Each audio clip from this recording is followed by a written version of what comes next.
What's up, Star Wars fans? It's Analyzing Star Wars here, and I'm going to be doing a quick little book review on Thrawn, Treason for you guys. I actually finished the book mid last week, but I've been busy doing other stuff, so I haven't been able to get the review out. But I have to say, overall with the book, I'm very impressed. Timothy Zahn always lives up to his expectations.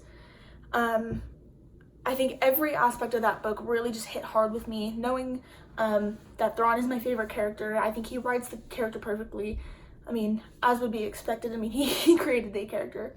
But I think this book really goes to show just how smart Thrawn is and just how strategic he is. And I think you can, and I like being able to see the background of the Chiss and kind of where he gets it from, even though he's still probably the smartest person in the Chiss Ascendancy.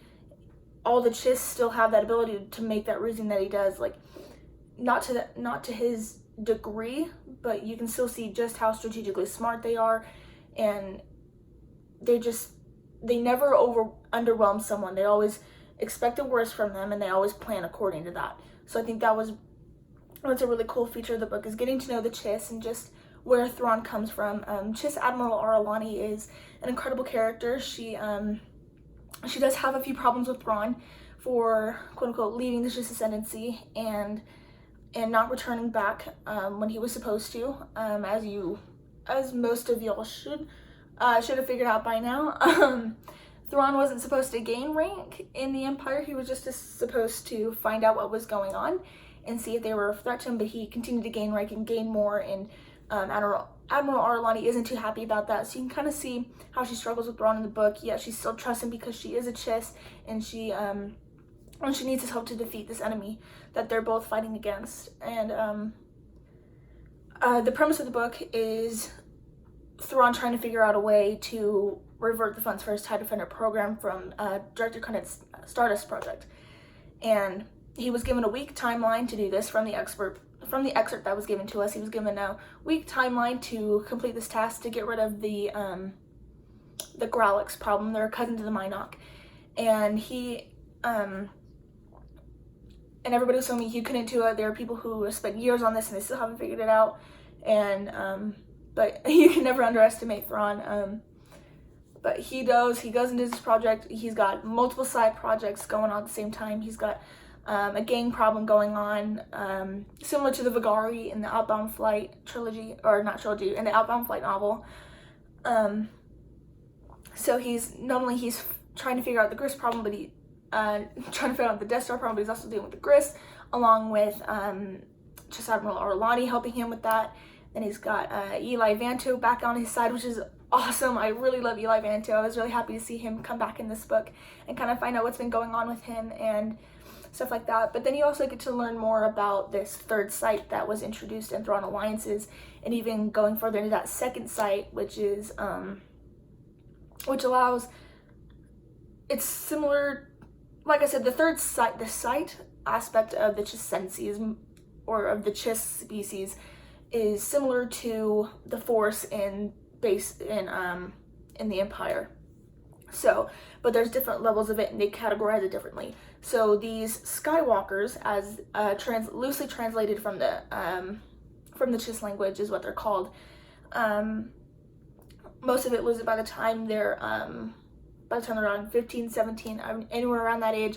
Then there's some who keep that, and one of these characters, she still has it, and she's much older than all the younger girls, and she uses that to help figure out what's going on, help locate some things. And it's really incredible going back to that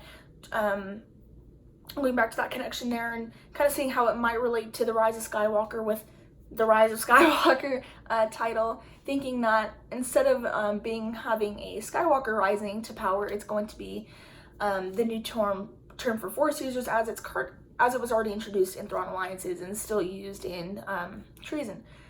So that was really interesting to learn more about that. And then of course learning like facts from Legends coming back into canon. Like there's 12 total Grand Admirals at a time. Even if one dies, they're gonna put a new one in. So there's always 12 Grand Admirals at a time that they pulled in from Legends. And then another thing is they brought up a lot of rebels, because this takes place between Jedi Knight and family reunion farewell of Star Wars Rebels Season 4. And so in the book, there's brief mentions of Hera, Kanan, Ezra, and Lothal all throughout the book, and how Thrawn is definitely determined to go back to Lothal and deal with deal with Ezra, Kanan, and Hera and such like that. But one point that I do want to make is just because, or not just because, but this is Thrawn's, like, the TIE Defender project is Thrawn's, and he actually, there's a strong belief that he has that the Death Star is actually very narrow-minded, which a lot of people can actually agree with, and he thinks the TIE Defender project is a lot more, and the Death Star is going to get the Empire killed, which, haha, it does. But I think his devotion to that is really, really clear in this book, in this novel, and